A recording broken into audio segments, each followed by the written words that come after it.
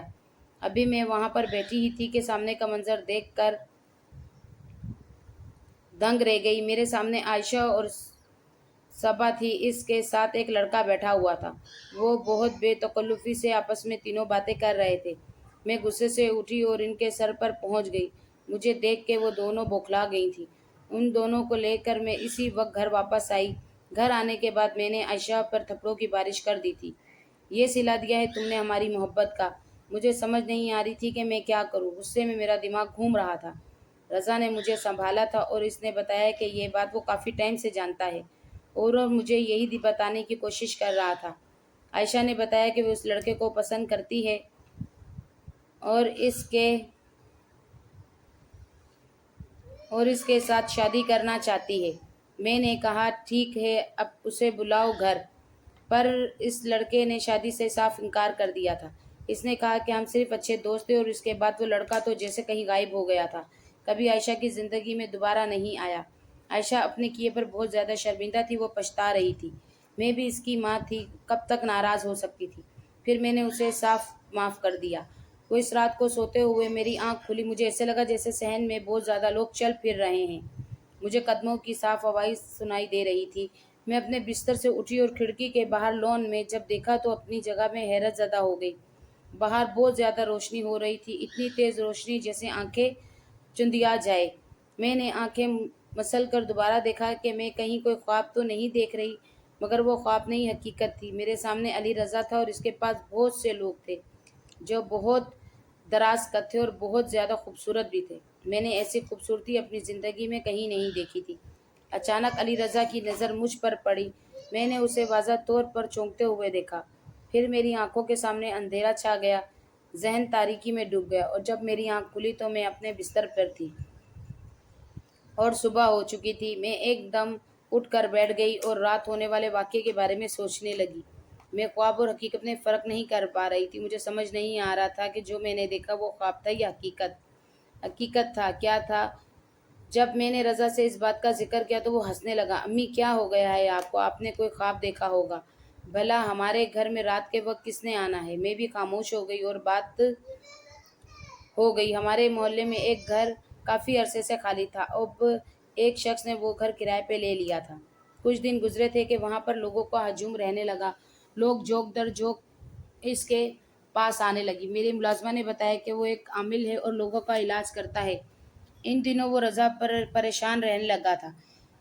جب اس کی پریشانی کا سبب پوچھتی تو وہ مجھے ٹال دیتا تھا۔ پچھلے چند دنوں سے عائشہ بھی عجیب و غریب حرکتیں کر رہی تھی، ہر وقت فضاؤں میں گھورتے ہوئے نہ جانے کیا تلاش کرتی رہتی تھی، اور جب میں اس کو بلاتی تو وہ چونک پڑتی تھی۔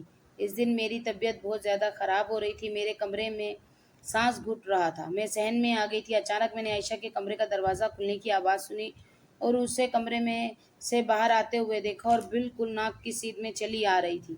میں نے اسے مخاطب کیا مگر اس نے جیسے سنا ہی نہیں، جیسے وہ نیند میں چل رہی ہو۔ میں نے اسے بہت پکارا۔ جب وہ میرے پاس سے آگے گزرنے لگی تو میں نے اس کا بازو پکڑ لیا اور اسے ہوش میں لانے کی کوشش کرنے لگی، مگر وہ تو جیسے پاگل ہو چکی تھی، کسی طور بھی وہ رکنے کو تیار نہیں تھی۔ وہ باہر جانے کے لیے بھرپور کوشش کر رہی تھی۔ اتنے میں شور کی آواز سن کر رضا بھی اپنے کمرے سے باہر نکل آیا۔ عائشہ کی حالت دیکھ کر اس کی آنکھیں لہو رنگ ہوئی اور وہ بہت زیادہ غصے میں آ گیا تھا۔ اونچی آواز میں بڑبڑایا، اب حد سے بڑھ گیا ہے، اس کا انتظام کرنا پڑے گا۔ میں نے چونک کر اسے دیکھا۔ تم کس کی بات کر رہے ہو؟ اس نے میرے کسی بات کا جواب نہیں دیا۔ عائشہ کو دونوں بازو سے پکڑ کر اپنے سامنے کھڑا کیا اور اس کی آنکھوں میں دیکھنے لگا۔ عائشہ جیسے ہوش کی دنیا میں واپس آ گئی تھی۔ ارے میں یہاں کیسے آ گئی؟ میں تو اپنے کمرے میں سو رہی تھی۔ میں نے محسوس کیا کہ کچھ تو گڑبڑ تو ہے۔ میں نے عائشہ کو اس کے کمرے میں سونے کے لیے بھیج دیا اور خود اپنے کمرے میں آ گئی۔ جاتے جاتے میں نے رضا کو بھی سونے کی تلقین کی تھی۔ وہ میری بات سن کر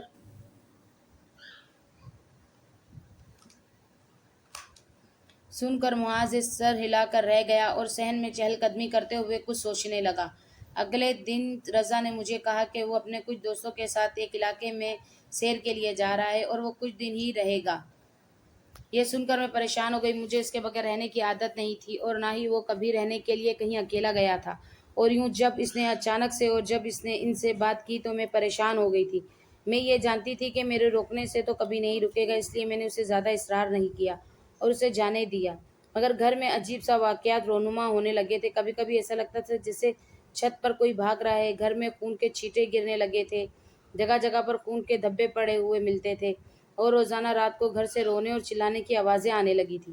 ایسا لگتا تھا کہ جیسے کوئی کسی کو بری طرح پیٹ رہا ہو۔ میں نے رضا کا نمبر ملانے کی بہت بار کوشش کی مگر اس کا نمبر بند جا رہا تھا۔ ہم دونوں میاں بیوی کو سمجھ نہیں آ رہا تھا کہ کیا ہو رہا ہے۔ یہاں سے اگلے دن کی بات ہے، جب ہم لوگ صبح سو کر اٹھے تو اچانک سے پڑوس کے گھر سے شور کی آواز آنے لگی۔ وہ غذائیں جو عامل تھے، ان کی لاش کٹی پھٹی حالت میں ایک کمرے سے ملی تھی۔ اس کا سر تن سے جدا تھا۔ پولیس قاتل کو ڈھونڈنے کی اپنی ہر ممکن کوشش کر رہی تھی، مگر قاتل اتنا چالاک تھا کہ اس نے اپنا کوئی سراغ باقی نہیں چھوڑا تھا۔ میں اس کو دیکھ کر بہت خوفزدہ ہو گئی تھی۔ ایسا لگ رہا تھا جیسے یہ کسی جنونی نے کیا ہو۔ اب تو پورے محلے میں سب پر ہی جیسے دہشت طاری ہو گئی تھی، سب کو جیسے سانپ سونگھ گیا تھا۔ اس دن رضا بھی گھر آ گیا تھا۔ اس کو دیکھ کر میں نے اطمینان کا سانس لیا۔ ایک سکون کی لہر میرے وجود میں سیریت کر گئی تھی۔ ایسا لگ رہا تھا جیسے پورے وجود میں ٹھنڈ اتر گئی ہو۔ رضا اب بہت مطمئن لگ رہا تھا، خوش باش اور سرشار تھا، جیسے اپنے کسی اہم مقصد میں کامیاب ہو گیا ہو۔ میں نے اسے قتل ہونے والے عامل کے بارے میں بتایا تو اس نے بالکل سرسری انداز میں اس بات کو سنا۔ وہ میرے اور عائشہ کے لیے 2 بہت خوبصورت جیولری کے سیٹ لے کر آیا تھا۔ یہ اس قدر خوبصورت تھے کہ ان کو دیکھ کر آنکھیں چندیاں گئی تھی۔ میں نے اپنے سیٹ بھی عائشہ کو دے دیا تھا۔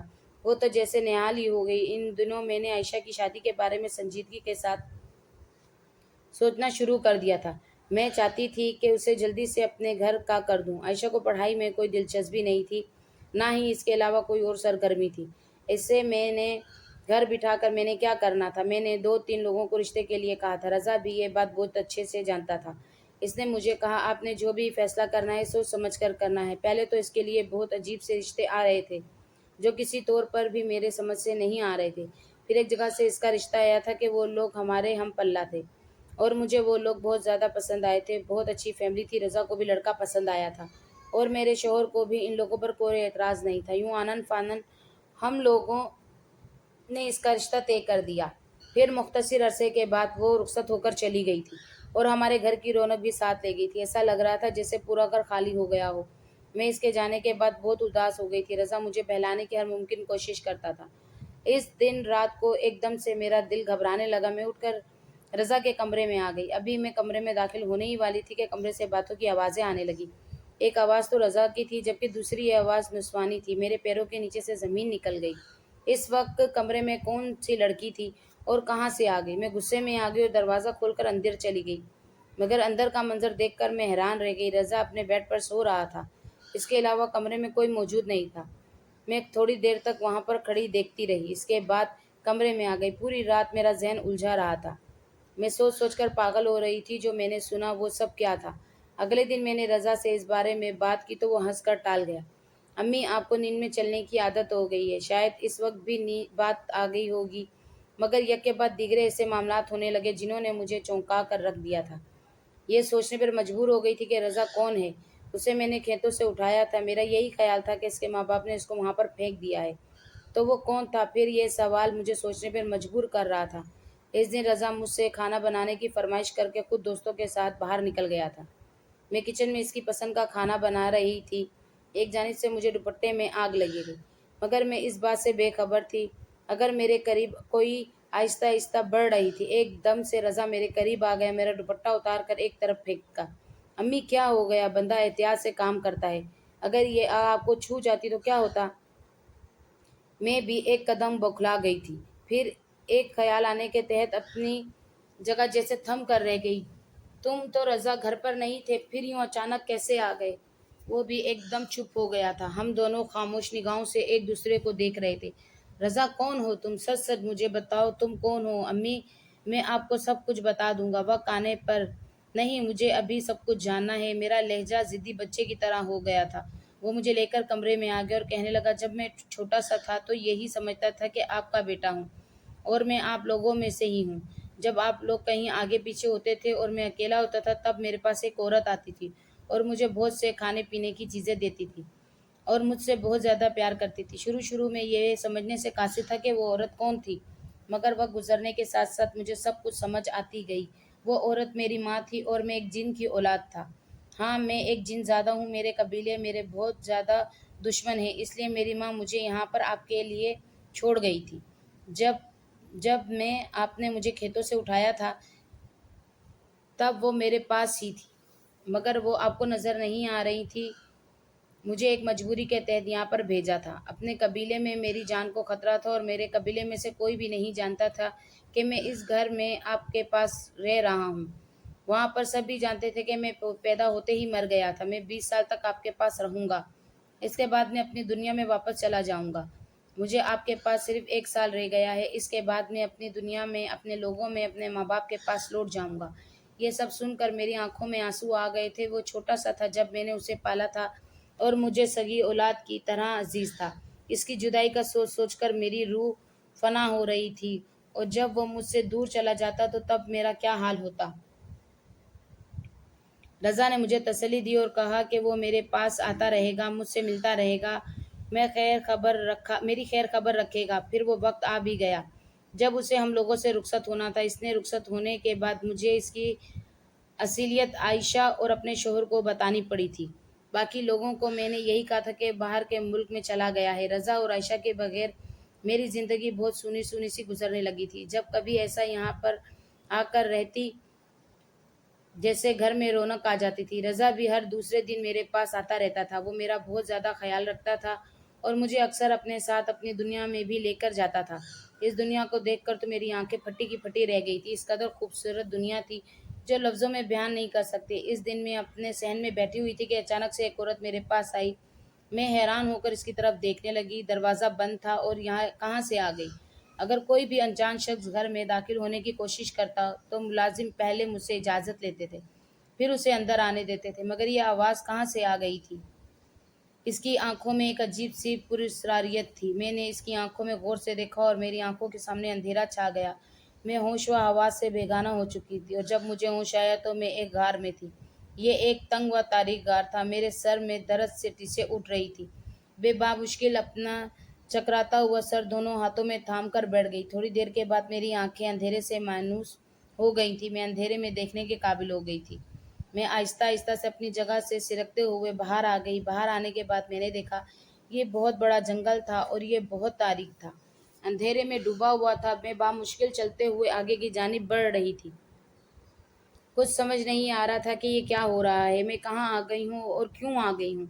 وہ لوگ کون تھے جو مجھے لے کے آئے تھے؟ میں چلتے چلتے بہت آگے نکل آئی تھی۔ بھوک اور پیاس کی وجہ سے میرا بہت برا حال ہو رہا تھا۔ پیاس کی شدت سے حلق میں کانٹے اگ رہے تھے۔ اس مشکل وقت میں مجھے میرا رب بہت یاد آ رہا تھا۔ میں سچے دل سے اسے پکارنے لگی تھی اور اس مصیبت سے نکلنے کی دعا مانگنے لگی تھی۔ میں کتنا وقت جنگل میں بھٹکتی رہی تھی، مجھ سے دن اور رات کی ختم ہو چکی تھی۔ میں دن اور رات میں فرق نہیں کر پا رہی تھی کیونکہ وقت ایک جیسا ہی تھا۔ پھر مجھے زوروں کے چکر آنے لگے اور میں ایک جگہ پر گر گئی۔ جب میری آنکھ کھلی تو میں نے خود کو ایک اسپتال میں پایا۔ میرے آس پاس بہت لوگ تھے۔ سب سے پہلے مجھے رضا کا چہرہ نظر آیا تھا اور مجھے یوں لگا جیسے مجھے نئی زندگی کی نوید مل گئی ہو۔ رضا نے مجھ سے پوچھا، امی آپ کیسی ہیں؟ مگر نقاہت کی وجہ سے مجھے بولے نہیں جا رہا تھا۔ مجھ پر پھر سے بدہوشی طاری ہونے لگی تھی اور میں پھر سے دنیا مافیا سے بے خبر ہو گئی تھی۔ پھر مجھے نہ جانے کتنے وقت کے بعد ہوش آیا۔ رضا ابھی بھی میرے پاس بیٹھا ہوا تھا، مجھے بہلانے کے لیے ادھر ادھر کی باتیں کرنے لگا تھا۔ اس نے مجھے بتایا کہ آپ کو 3 دن کے بعد ہوش آیا ہے اور آپ گھر سے پورے 4 دن غائب رہی ہیں۔ میں نے آپ کو ہر جگہ ڈھونڈا، آپ کو بہت زیادہ تلاش کیا، بہت مشکل سے آپ مجھے ملی ہیں۔ پھر مزید کچھ دن کے بعد میں گھر آ گئی تھی۔ رفتہ رفتہ میری طبیعت بحال ہونے لگی تھی۔ رضا اس دن میرے پاس آیا اور اس نے مجھے بتایا کہ امی آپ کو یاد ہے ہمارے محلے میں کامل آ کر آباد ہو گیا تھا، اور ایک بار عائشہ مخبۃ الحوث حالت میں رات کے وقت باہر جا رہی تھی اور آپ نے بہت مشکل سے روکا تھا۔ مجھے سب کچھ یاد آ گیا تھا اور اس کی لاش یاد آتے ہی مجھے جرجری سی آ گئی تھی۔ اسے کسی نے بہت بے دردی سے قتل کیا تھا، مگر تم یہ سب کیوں آج یاد کر رہے ہو؟ اس دن عائشہ پر اسے عامل نہیں عمل کیا تھا اور وہ اپنے عمل کے ذریعے اپنے پاس بلا رہا تھا۔ میں ڈائریکٹ اس عامل کو کچھ بھی نہیں کر سکتا تھا، اس کا کچھ بھی نہیں بگاڑ سکتا تھا۔ اگر میں اس کے پاس جاتا تو اسے میری اصلیت پتہ چل جاتی، اس لیے میں نے اپنے دوستوں کے ساتھ گھومنے پھرنے کا بہانہ کیا تھا۔ در حقیقت میں ایک عمل کر رہا تھا جس کے ذریعے میں اس جادوگر کو سبق سکھا سکتا تھا۔ وہ کون ہوتا ہے؟ میری بہن کو پر بری نظر ڈالنے والا ہے۔ اس کے علاوہ اس نے بہت سی عورتوں کے ساتھ غلط فعل کیا تھا اور میں اس سے اس سب کا انتقام لینا چاہتا تھا۔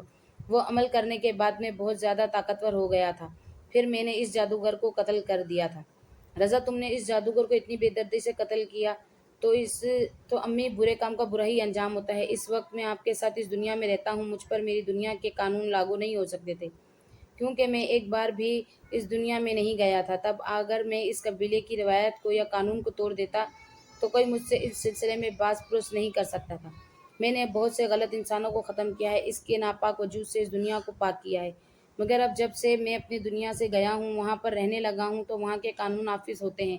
میں اب میں بے دھڑک کسی کو بھی قتل نہیں کر سکتا، اگر کوئی غلط کرے تو سزا ضرور دے سکتا ہوں۔ اس عامل کی ایک بیوی تھی، وہ بھی بہت بڑی جادوگرنی تھی۔ اس نے اپنے شوہر سے یہ تمام گندے عملیات سیکھے تھے اور لوگوں کی زندگیوں کو تباہ کر رہی تھی۔ اس نے اپنے شوہر کے ذریعے پتہ لگا لیا تھا کہ میں نے اس کے شوہر کا قتل کیا ہے، اس لیے اس نے مجھ سے بدلہ لینے کی خاطر آپ کو اغوا کیا تھا۔ اس دن آپ کو اغوا کرنے والی کوئی اور نہیں، وہ اس عامل کی بیوی تھی۔ میں نے اس کو بہت زیادہ تلاش کرنے کی کوشش کی، پھر بہت مشکل سے آپ کو میں نے ایک جگہ پر ڈھونڈ لیا تھا، مگر وہ جادوگرنی میری نظروں سے روپوش ہو چکی تھی اور تاحال چھپی ہوئی تھی۔ مگر وہ کب تک مجھ سے چھپ کر رہ سکتی؟ ایک نہ ایک دن میرے سامنے آنا ہی پڑے گا۔ جس دن وہ میرے سامنے آئے گی تو میں اسے ایسی سزا دوں گا جو وہ رہتی سانس تک یاد رکھے گی۔ رضا نے اسے بہت زیادہ ڈھونڈنے کی کوشش کی تھی، مگر اس سے نے ملنا تھا نہ وہ ملی۔ پھر ایک دن رضا میرے پاس آیا اور مجھے کہنے لگا، آپ کی گناہ گار کو سزا مل چکی ہے، مگر یہ سزا اسے میں نے نہیں بلکہ اوپر والے نے دی ہے۔ اب وہ موت سے بدتر زندگی گزار رہی ہے، نہ وہ زندوں میں ہے اور نہ وہ مردوں میں۔ کالے عملیات کرنے کی وجہ سے اس کے جسم میں کیڑے پڑ چکے ہیں، اور جس شیطان کو راضی کرنے کے لیے اس نے اپنے رب کی نافرمانی کی تھی، وہ شیطان بھی اس کی کوئی مدد نہیں کر رہا، بہت ہی قابل رحم حالت میں ہے وہ۔ مجھے یہ سن کر کوئی افسوس نہیں ہوا تھا کہ جس طرح سے یہ کالے جادو والے لوگوں کی زندگیوں کو برباد کرتے ہیں، ان کو تنگ کرتے ہیں، اس لحاظ سے یہ سزا ان کے لیے معمولی تھی، ان کا انجام تو اس سے بھی بدتر ہونا چاہیے تھا۔ پھر ایک دن رضا نے مجھے خوشخبری سنائی کہ اس کے ماں باپ کو اس کی شادی کر رہے ہیں۔ اس کی ماں خاص طور پر مجھے شادی کی دعوت دینے کے لیے آئی تھی، جو کہ میں نے خوشی سے قبول کر لی تھی۔ رضا کے لیے میں نے بہت سے خواب دیکھے تھے، جیسے کوئی بھی ماں اپنے بیٹے کے لیے دیکھتی ہے۔